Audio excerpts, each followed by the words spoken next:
Good morning, church. You look good today.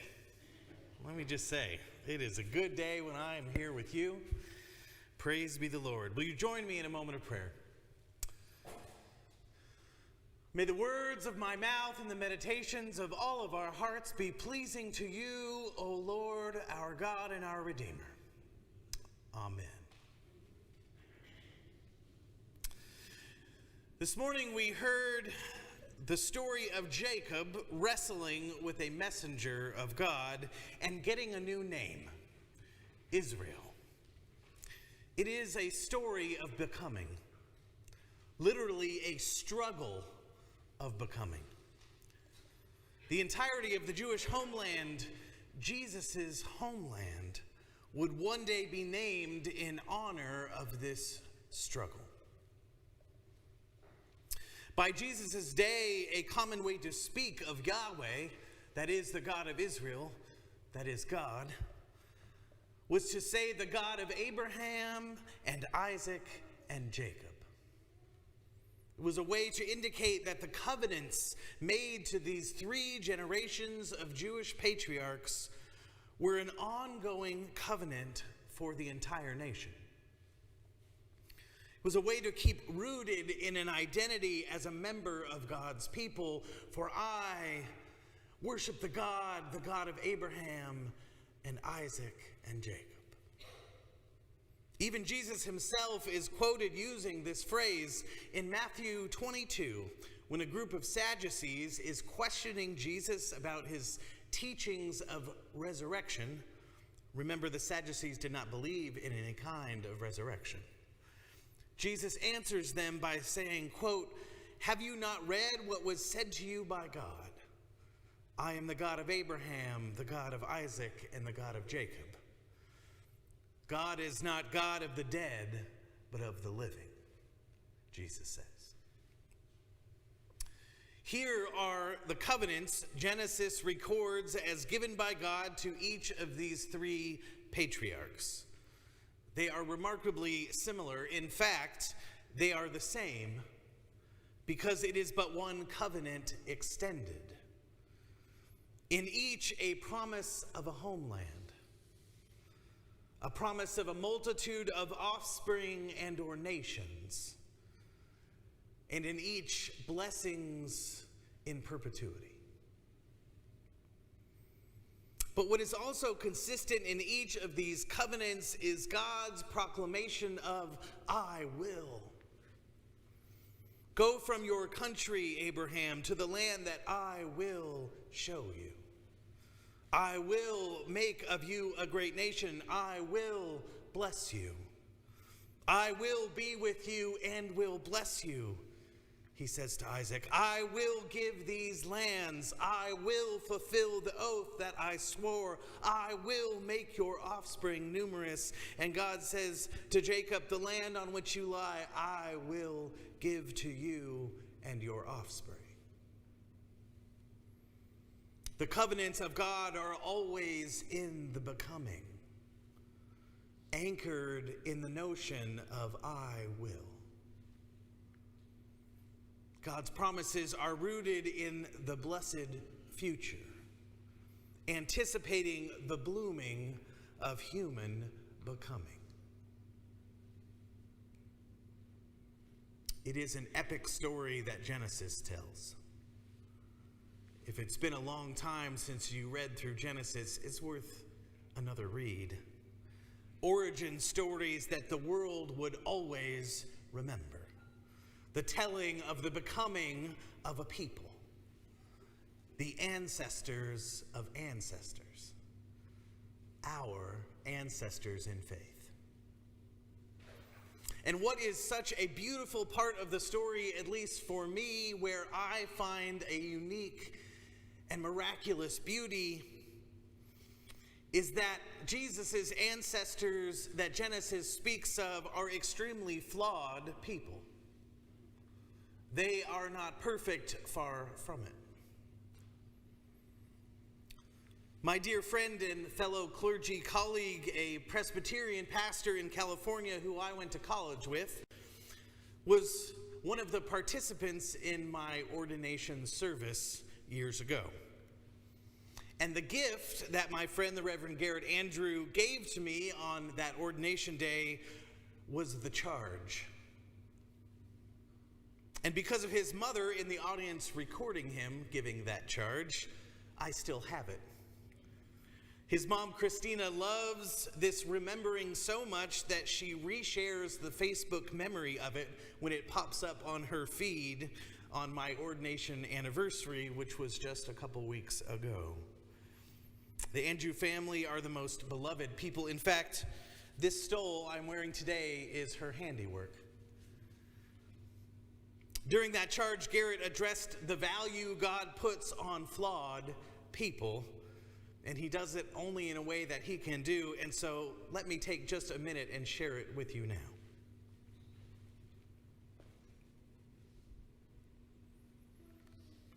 It was quite a buildup. I hope it works.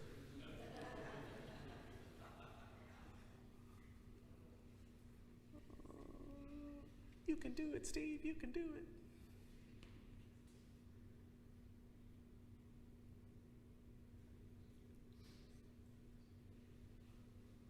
For those in the building, I'll just dance a little until someone tells me it's not going to work. It's not going to play? That's a bummer. It's really funny. The gist of it was this.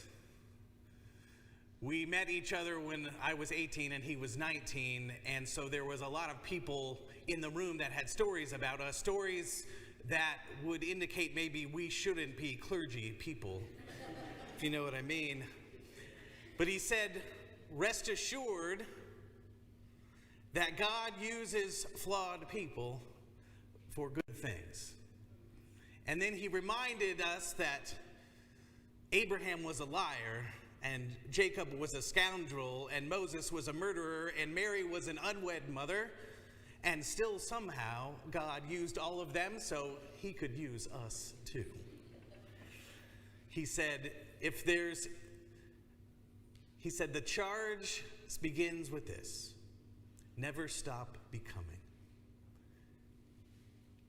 And besides the fact that Garrett is much funnier than me, and I hate that about him, don't get me wrong, he is very wise, and he was right that day. And so I have held his charge in my heart and in my ministry all of these years.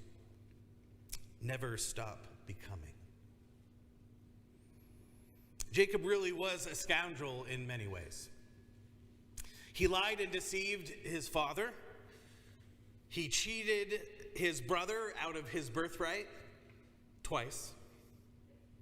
Played favorites with his wives and his children, gave out curses as easily as he gave out blessings, and he is the one all of Israel is named after. But to be fair, he had his fair share of burdens as well. He was the second child born by mere moments, for he was a twin, in a culture that gave the firstborn son all of the rights to rule the family. The story goes that Jacob was born grasping the heel of his brother Esau. The Hebrew root of the name Jacob means heel. Jacob's first name, before the angel of God renamed him Israel, was based on the very first thing he did when born into this world. Talk about a learning curve. And it was kind of his joke, his name. Jacob, the heel chaser, the leg puller, he who follows upon the heels of one. That is what this little baby boy would be called for most of his life. I suspect if Jacob was born in Greece, his name would have been Achilles. When I was first born, the umbilical cord was wrapped around my shoulder, and it was cutting off my oxygen supply in the process of birth, and I came out blue and not breathing. If my parents had named me Bluey, I think my life might have been different, right? Genesis 25 tells us Esau was a cunning hunter, a man of the field, but Jacob was a simple man, dwelling in tents. You see, Esau was strong and able and fit all the stereotypes of what an eldest son should be in that culture. A hairy man with burly talents. Jacob was quiet and preferred the safe comfort of the family tent. He was not his father's favorite. He was a mama's boy. The deception that began the feud between these brothers, between Jacob and Esau, wasn't motivated by any raw lust for power on Jacob's part. He wasn't a scoundrel in that way. His mother, Rebekah, had instigated it, in fact. Genesis 25 tells us this. Isaac prayed to the Lord for his wife because she was barren, and the Lord granted his prayer. And his wife, Rebekah, conceived. The children struggled together within her, and she said, "If it is to be this way, then why do I live?" So she went to inquire of the Lord, and the Lord said to her, "Two nations are in your womb, and two peoples born of you shall be divided. The one shall be stronger than the other, and the elder shall serve the younger," which is a very odd prophecy to receive in a culture where the eldest son had all the rights. So when it came time, she made sure that this prophecy was fulfilled. Was she right to do it? That is hard to say. It is simply how the story goes. And in this moment, Jacob wasn't eager to go along with her in her deception. After that, she had overheard their father Isaac tell Esau that he wanted his favorite meal in case it was his last one, and that the time had come to bestow his blessing of inheritance. In Genesis 27, it tells us, Isaac said, "Go to the flock and get me," Rebekah says, "Go to the flock." She tells this to Jacob. "Go to the flock and get me 2 choice kids," meaning baby goats. It didn't get that weird. "So that I may prepare from them savory food for your father, such as he likes, and you shall take it to your father to eat, so that he may bless you before he dies."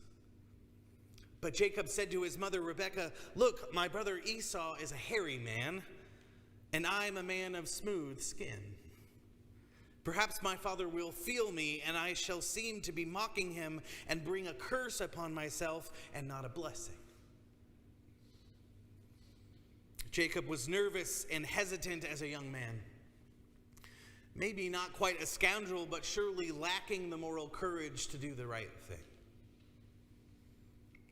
Esau was furious when he learned that Jacob had in fact deceived his father and received the blessings that were rightly Esau's.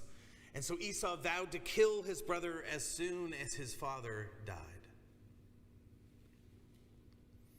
That is the part of the story that's important to know for the later context of this morning's scripture. For the ford of Jabbok was the last thing to cross before entering into his brother's lands. Jacob wrestles with the messenger of God just before he's about to reconnect with Esau after 20 years. He was on his way home after 20 years of living with his uncle Laban, east of the Euphrates River, having been indentured to his uncle for the right to marry his uncle's daughters. When Rebekah, his mother, realized that Esau was serious about killing Jacob, she had sent him to her brother's home for safekeeping. So Jacob, being tricked into marrying the eldest daughter after he had agreed to 7 years of service to Laban, when he really wanted to marry Laban's younger daughter, He then begrudgingly agreed to serve his mother's brother another 7 years in order to have the right to marry the daughter that he preferred. And after that, a deal was struck for another 6 years of indentured servitude to earn a share of the flock of goats and sheep that he had spent 2 decades shepherding into being. Again, afraid of his uncle changing the terms of their deal again, Laban was a bit of a scoundrel as well. Jacob decides to sneak off in the night, fleeing with his uncle's estate, with his 2 wives, their children, many servants, and the lion's share of his uncle's best livestock. He headed back to the lands promised to his grandfather Abraham and his father Isaac. But to get home, he'd have to ultimately deal with Esau. Jacob was one to sneak off instead of having the hard conversation. His uncle didn't take it so well when he realized what had happened, that his daughters and the best of his flocks were gone without a word of goodbye. His uncle Laban came after them.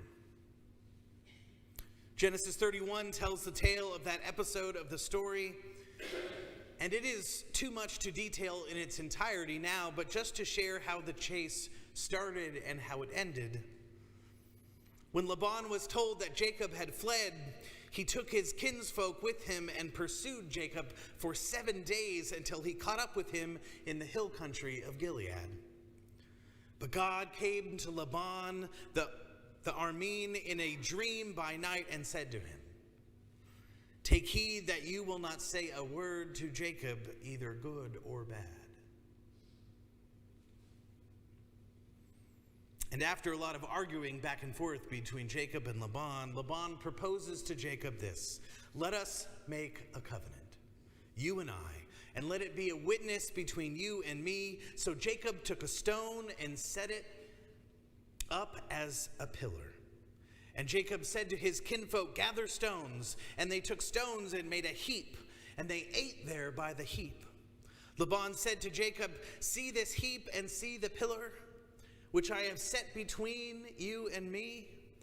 This heap is a witness, and the pillar is a witness that I will not pass beyond this heap to you, and you will not pass beyond this heap and this pillar to me for harm. May the God of Abraham," that was Jacob's God, "and the God of Nahor," that was Laban's God, "judge between us." So Jacob swore by the God of his father Isaac. Jacob's first instinct was to take what he thought was his and run. Not unlike what he had done as a younger man when faced with his brother Esau's wrath. But eventually he had the hard conversation, and once facing it, found reconciliation. He found the courage to stay in the moment, to face his fears, to become someone with enough character to do the hard thing and talk it out. It's probably what he needed to be able to face Esau next. For he thought he was justified in the case of Laban, his uncle. And that because of all the underhanded things that Laban had done to him in their 20 years together, but Jacob knew that it wasn't the same with Esau. Jacob had been the one in the wrong. When it came to Esau, Jacob knew he owed. Jacob, even with this newfound courage, this experience of facing what was hard and finding reconciliation, he was still afraid. You see, it wasn't this Hollywood transformation for Jacob. He wasn't the hero on a hero's journey. He didn't make a 180-degree turn from scoundrel to saint. Jacob was prepared to bribe his brother. He was not beyond bribery for his own life. Genesis 32 tells us, Jacob sent messengers before him to his brother Esau in the land of Seir, the country of Edom, instructing them, "Thus you shall say to my lord Esau, thus says your servant Jacob, I have lived with Laban as an alien and stayed until now, and I have oxen, donkeys, flocks, male and female slaves, and I have sent to tell my lord in order that I might find favor in your sight." Basically saying, all that is mine is yours, if you will let me live. The messengers returned to Jacob, saying, "We came to your brother Esau, and he is coming to meet you, and 400 men are with him."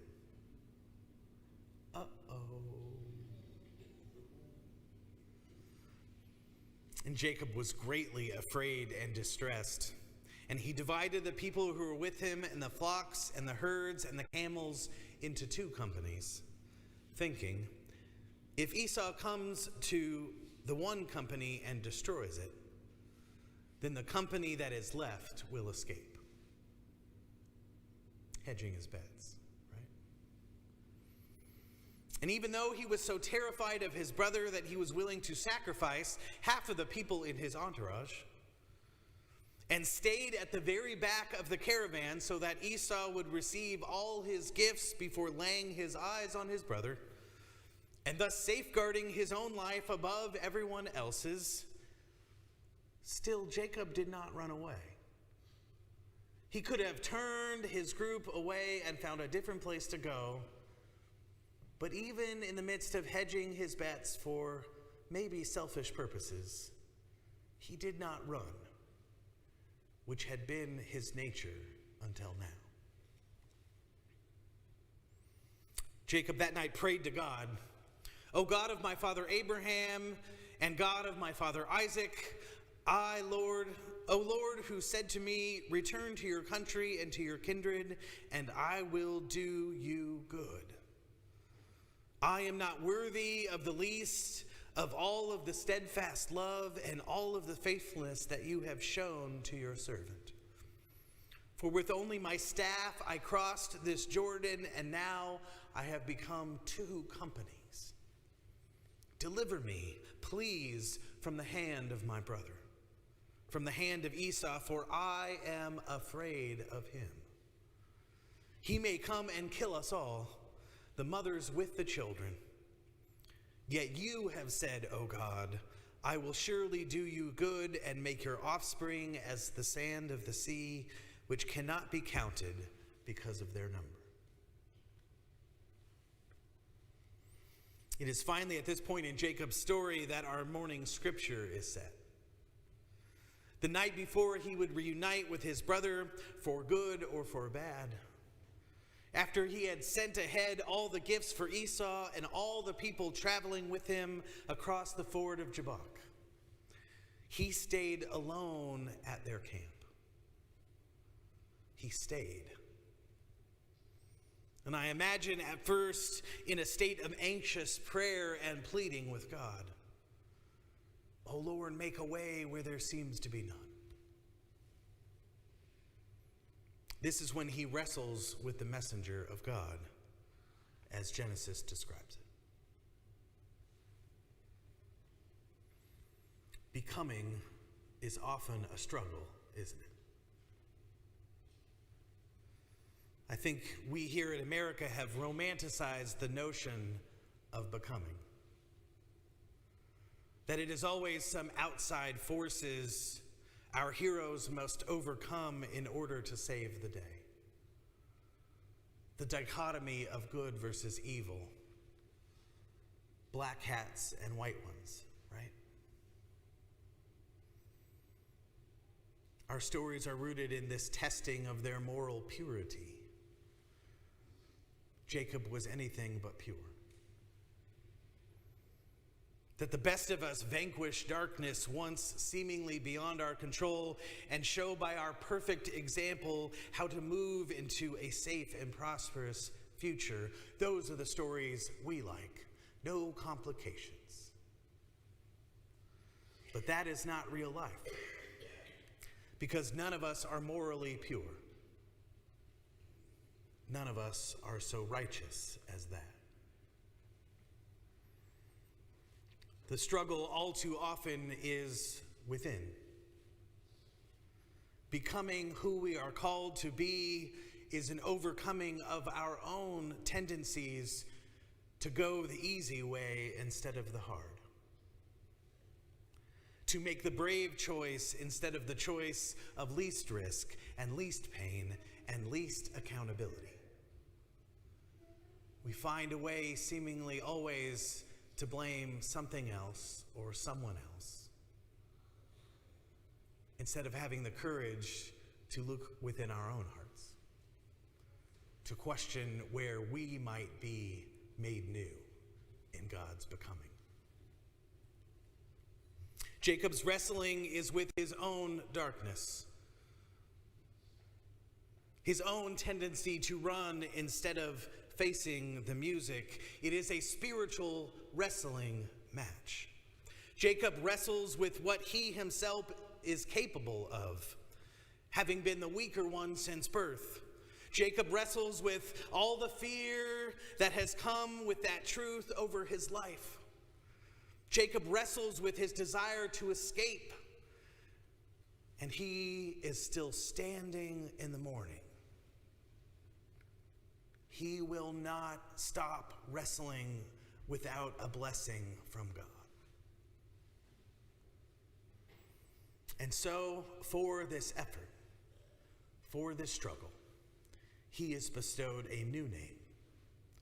No longer the joke of a man who was named for his infantile act of heel grabbing, no longer the one who just doesn't quite measure up. He has become new in his wrestling, wiser and braver and more able to face the tomorrow that might be if he will turn his face towards the sun. We today want to celebrate the ones who have always seemed perfect. And when our heroes prove out to be human like the rest of us, not after all the superhero we needed them to be, we want to cancel them. We want to pretend we never revered them at all. But the ancestors of our ancestors in faith knew better, friends. They knew that we are all broken, and all can be mended in a persistent devotion to the God who has promised to wrestle with us. They knew the best of us never stop becoming. And their hero stories never turned away from those willing to wrestle through the night for a blessing. Immediately following the verse that we heard read in worship this morning, the resolution is given. Genesis 33 tells us, "Now Jacob looked up and saw Esau coming, and 400 men with him. Jacob himself went on ahead of them, ahead of his two companies, ahead of the gifts. He went to the very front, bowing himself to the ground 7 times until he came near his brother.